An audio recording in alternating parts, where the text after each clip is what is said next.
अनिल, क्या आप जानते हैं कि जिस उत्पाद का आप समर्थन कर रहे हैं, ग्राहक उन उत्पादों से क्या चाहते हैं? मेरा मानना है कि ये ग्राहकों की प्रोडक्ट की जरूरत से काफी मिलता जुलता है।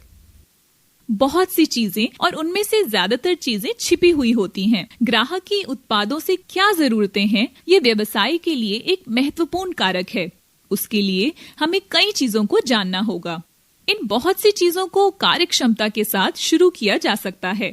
क्या ये समस्या को हल कर रहा है? फिर कीमत, क्या ये बजट में फिट बैठता है? अगला सुविधा है, क्या ये एक सुविधाजनक उपाय है? उपयोगकर्ता का अनुभव कैसा है? फिर आता है डिजाइन, विश्वसनीयता, परफॉर्मेंस और अनुकूलता। अंत में आती है दक्षता यानी एफिशिएंसी। क्या उत्पाद उपयोग करने के लिए कुशल है? ग्राहकों को उत्पाद से कार्यात्मक समाधान की आवश्यकता होती है, जैसे कि अगर ग्राहक को फोन से अच्छी पिक्चर्स की आवश्यकता है, तो क्या उत्पाद में अच्छी कैमरा क्वालिटी है?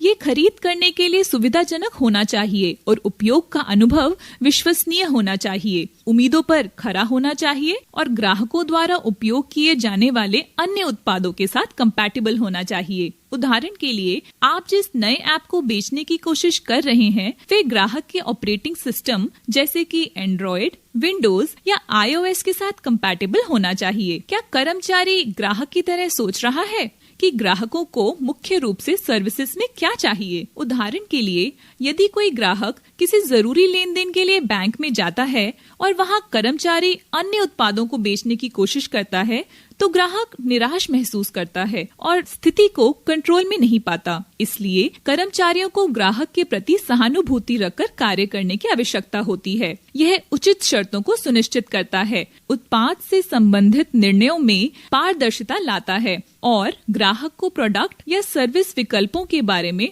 ठीक से शिक्षित करता है।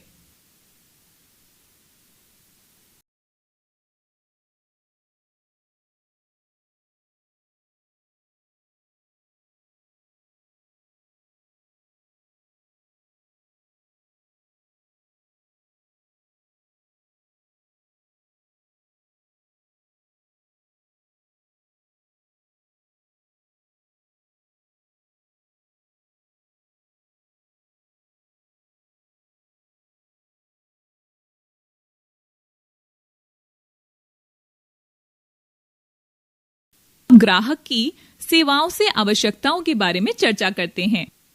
मेरा मानना है कि ये ग्राहकों की प्रोडक्ट की जरूरत से काफी मिलता जुलता है। नहीं, सर्विसेज से ग्राहकों की जरूरतें बिल्कुल अलग हैं। मैं आपको समझाती हूँ। सबसे पहले है सहानुभूति। क्या कर्मचारी ग्राहकों को समझते हैं? फिर आती है निष्पक्षता। क्या ग्राहकों के लिए उचित शर्तें हैं?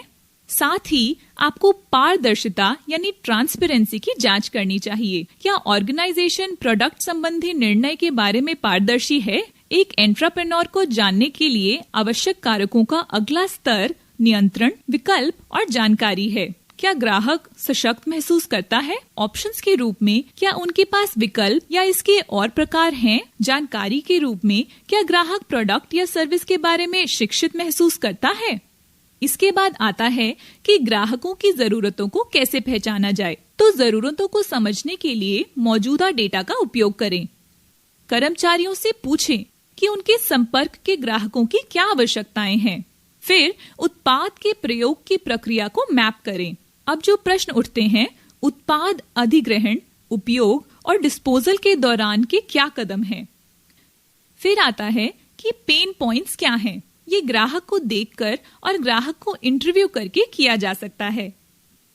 उसके बाद आपको एक सर्वेक्षण करने की आवश्यकता होती है और ग्राहक की जांच के लिए एक डायरी भी रखनी होती है।